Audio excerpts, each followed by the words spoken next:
네, 안녕하세요. 오늘은 8월 15일 광복절입니다. 좀 구절을 조금 바꿨습니다. 있는 것을 반대 방향으로 바꿔버렸습니다. 그랬더니 좀 넓어지고 편해졌습니다. 저는 책상에 앉아서 보통 공부를 하거든요. 책상이 두 개가 있는데 두 개를 합쳤습니다. 오늘은 제가 성경을 보는 방법에 대해서 쭉 말씀드리겠습니다. 30년 동안 있었던 곳에서 배운 게 아니고요. 거기 있다가 나와서 배웠습니다. 거기 있었을 때는 전혀 몰랐어요. 안다고 했는데 몰랐어요. 물론 지금도 제가 안다고 하지만 모르는 것도 있을 수 있어요. 근데 이 방법은 뭔가 복음 속으로 들어가게 하는 방법이에요. 그러니까 복음의 문을 여는 방법이라서 저는 참 좋아요. 그리고 이 문을 열고 들어가다 보면 이 하나님의 나라는 궁궐 같아서 경복궁도 문을 열고 들어가잖아요. 그러면 그 안에서 이 하나님의 왕 대신 예수님 만날 수 있을 거라 저는 생각을 해요. 이제 유형학적 종류, 형은 이제 그 형태, 거푸집, 그러니까 같은 종류를 통해서 보는 방법이에요. 유형학적 성경을 보는 방법. 옛날 30년 동안 있었던 곳에서도 이걸 가르치긴 가르쳤어요. 근데 그 비슷한 걸, 이상하게 비슷한 걸 연결을 시켜요. 닮은 꼴 비교법이라고 하시면 될 거예요. 유형학적. 근데 그 기본 토대가 창세기 2장이에요. 창세기 2장, 3장이 가장 기본이에요. 물론 1장부터 시작하는 거죠. 근데 1장부터 쭉 창조가 시작되잖아요. 그러다 2장까지는 잘 됐거든요. 근데 3장에서 삐끗하게 됐거든요. 그게 이제 구약 전반에 흘러가요. 그리고 신약에도 흘러가고요. 그래서 이제 이건 제가 다니는 교회가 좋은 게 이 설교가 꼭 성경 강해예요. 그래서 저는 이제 설교 말씀을 잘 정리를 하거든요. 그걸 이제 또 읽고 하고 있어요. 그래서 이제 아브라함 같은 경우요. 이제 아브라함이 이 갈대아 우르를 떠나잖아요. 떠나서 가나안에 정착한단 말이에요. 그러니까 가나안은 하나님이 주신 새로운 약속의 땅이에요. 그리고 거기서 하나님을 불렀잖아요. 그 마치 아담의 자손인 그 셋이 여호와를 부르잖아요. 그리고 아담 하와도 하나님을 불렀고요. 그러니까 아브라함이 그 아내 사라와 함께 가나안으로 왔을 때 그것이 하나님이 허락한 에덴 동산인 거예요. 그러면 아브라함은 새로운 아담이죠. 사라는 새로운 하와겠죠. 그게 구조가 그렇게 돼 있는 거예요. 노아도 마찬가지고. 그리고 이제 이삭 번제 사건을 딱 드리고 나서 엘리에셀을 통해서 종 엘리에셀을 통해서 이제 밧단 아람이죠. 그래갖고 이제 리브가를 만나잖아요. 근데 그게 우물가에서 만나거든요. 우물가에서 이제 엘리에셀을 통해서 이 신부를 찾는 거예요. 그러니까 이건 에덴 동산에서 보면 아담이 홀로 있어서 그 독처하는 것이 좋지 않다 해서 아담을 위해서 하나님께서 이 신부감을 찾아주거든요. 신부감 찾는 거잖아요. 근데 엘리에셀을 보내서 그 우물가에서 찾아요. 그러니까 그 리브가는 새로운 하와인 겁니다. 그리고 이제 엘리에셀을 따라서 이렇게 쭉 와요. 마치 하와를 아담에게 데려오듯이. 그래갖고 그 석양 지는 그곳에서 이삭을 만나잖아요. 그러니까 이삭이 새로운 아담인 거예요. 근데 이제 이삭이 축복 기도를 갖다가 하잖아요. 그 에서한테요. 에서하고 야곱한테 하죠. 야곱이 이제 에서 이름으로 했잖아요. 그리고 거기를 도망쳐요.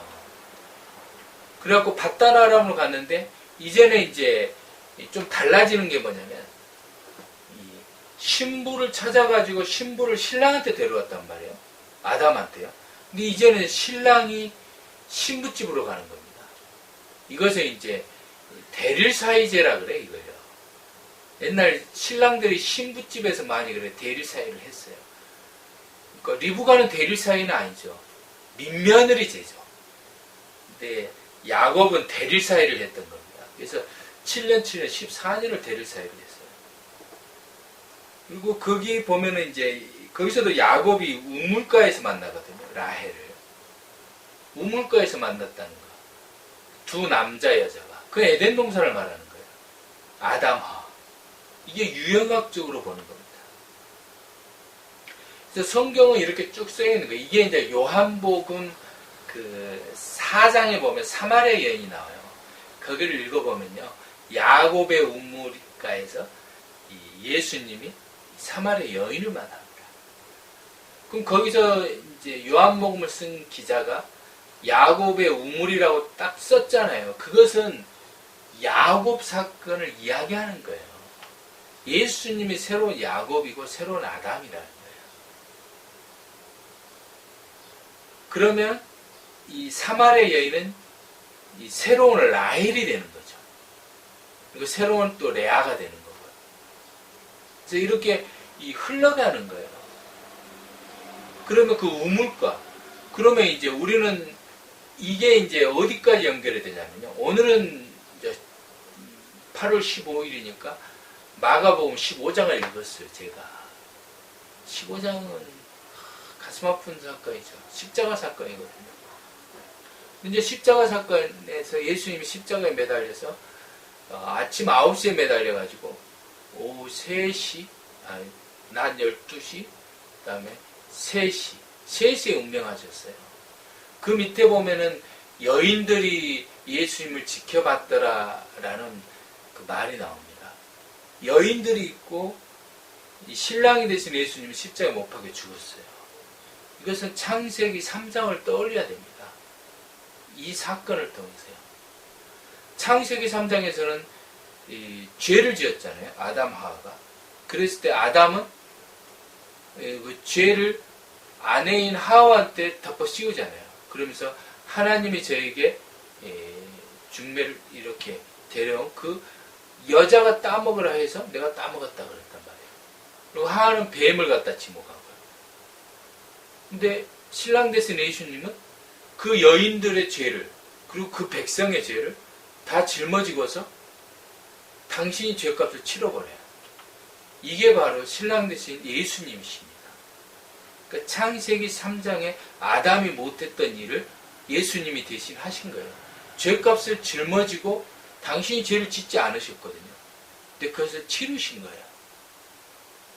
이게 이렇게 유형학적으로 어떤 창세기 사건이 각 이 사건별로 현실 가운데 계속 새롭게 변형이 되어서 이루어지는 거예요. 마가복음 16장에도 보면요. 16장 12절에 보면은 그 후에 그들 중 두 사람이 걸어서 시골로 갈 때 예수께서 다른 모양으로 그들에게 나타나시니 했어요. 예수님께서 나타나시는데 다른 모양으로 나타나시는 거예요. 아담과 하와가 각 시대마다 사건마다 나타나는데 다른 모양으로 변형이 돼서 나타나요. 그게 성경 전반에 걸쳐 이루어지고 있어요. 아브라함이, 야곱이, 또 요셉이 각각 다른 모양으로 변형이 돼서 그 사건이 이루어지고 있어요. 예를 들어서 요셉도 마찬가지고 모세도 마찬가지예요. 모세도 아내 십보라를 만났을 때요. 우물가에서 만나거든요. 그것은 모세가 제2의 야곱이라는 거예요. 민족적인 그러한 영도자로서 이스라엘의 대권을 하나님께서 맡기셨다는 그 상징을 그 창세기 사건, 야곱의 사건을 통해서 그 기록한 사람은 그걸 기록을 하고 있는 거예요. 그게 성경의 문법입니다. 화법이고요. 그럼 이제 우리는 이 시대 가운데는 그럼 어떻게 이루어지는가? 라고 했을 때, 이 우물은 무엇일까? 그럼 예수님은 우물을 당신이 마르지 않는 영원한 물을 주신다 그랬거든요. 그러니까 이 복음서가 바로 우물인 거예요. 복음서가요. 그리고 이 복음서의 말씀 속에서 우리가 날마다 묵상을 하잖아요. 그럼 거기에서 참된 신랑인 남편이 예수님을 만나면 그 읽는 성도는 신부가 되는 거예요. 그래서 이 생활 속에서, 집에서, 자신의 마음 속에서 예수님과 함께 살아가는 그 삶이 영적인 결혼 생활입니다. 이것을 따로 국밥으로 하면 안 되는 거예요. 교회 가는 것도 중요하고, 전도하는 것도 중요하고, 많은 걸 하는 것도 중요하지만, 남편인 예수님을 만나야 되는 거예요. 그 요한복음에서 보면은, 이 사마리아에는 예수님을 만났거든요. 만나야 됩니다. 야곱이 라헬을 만나고 라헬이 야곱을 만났거든요. 그럼 우리는 누구를 만나냐는 거죠. 엘리에셀이 리브가를 만났지만 리브가는 엘리에셀을 따라갔어요. 그리고 석양이 지는 그곳에 기도를 하고 있는 이삭을 만났거든요. 그 이삭을 만나야 됩니다. 이삭은 이 아브라함의 약속의 아들이듯이 약속의 아들인 예수님을 만나야 됩니다. 예수님이 참된 남편이에요. 그래서 어떤 목사를 또는 자기의 전도자를 또는 자기의 부모를 또는 어떤 책의 저자를 누구를 다 만날 수 있어요. 근데 그런 모든 사람들은 엘리에셀이에요. 그 엘리에셀을 따라서 참된 남편을 만나야 됩니다. 여러분은 남편이 누굽니까? 남편이 누군가요? 누구의 아내인가요? 어린 양의 신부라고 했거든요. 그 어린 양은 예수 그리스도를 말해요. 그 이단에 빠져있는 사람들은 그 이단의 교주를 자기의 남편으로 삼고 살고 있습니다. 그 남편은 영생을 주지 못해요. 성경이 말씀한 약속과 하나님이 성경을 통해 약속한 그 영생을 주지는 못합니다. 왜냐하면 구원은 이 성경을 통해서 주어지는 거거든요. 이 계약서, 성경이 영혼에 대한 계약서예요. 그래서 성경을 통한 이 계약은 예수님을 통해 맺어졌지 예수님을 벗어나서는 맺어지지 않았거든요. 그래서 그것을 너무 모르고 살면 안 됩니다.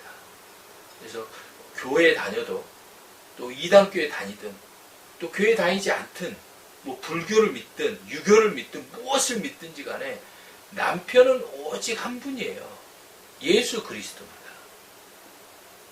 그래서 이 아담과 하와가 있듯이 이 참된 아담, 그걸 후아담이라고 하거든요. 마지막 아담이에요. 예수 그리스도를 남편으로 삼으면 바로 새로운 하와가 되는 겁니다. 그리고 그것이 바로 에덴 동산입니다. 그 에덴 동산에는 마음 놓고 모든 걸 다 따먹을 수가 있고, 그리고 이 따먹지 말라고 하는 선악나무가 있었습니다.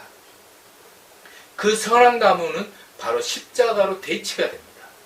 그래서 십자가라는 이 나무에 예수님이 매달려 있듯이 이 선악나무는 이 십자가라는 나무는 모든 것을 이 세상 것을 금지하는 겁니다. 그래서 세상 것을 버리고 자신의 죄를 십자가에 이 못을 박고서 세상에 대해서 못이 박히고 우리는 세상을 십자가로 못을 박으면서 예수님을 신랑 삼는 겁니다.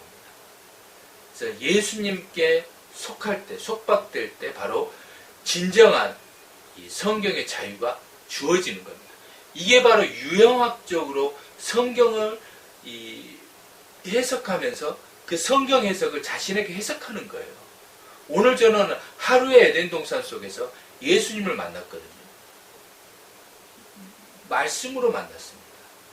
마가복음 15장, 16장에 읽을 때 이 에덴 동산에 아담, 하와가 떠오르면서 아담은 자기의 죄를 아내에게 덮어 씌웠지만 예수님은 우리의 죄를 당신이 짊어지고 죄값을 청산하셨구나. 그래서 진정한 남편은 예수 그리스도구나. 그리고 그 예수님을 믿을 때 나는 예수님의 아내가 될 수 있다는 것. 그리고 예수님의 참된 남편이라는 것. 저는 이것을 성경을 통해서 다시 한번 확인을 했거든요. 그리고 마르지 않은 영원한 물, 그 진리의 물은 바로 복음이라는 것. 그래서 날마다 성경 읽기 운동을 꾸준히 해야 되겠다는 것. 이것을 저는 오늘도 다시 한번 확인하게 됐습니다. 이것이 진정한 성경 읽기입니다. 감사합니다.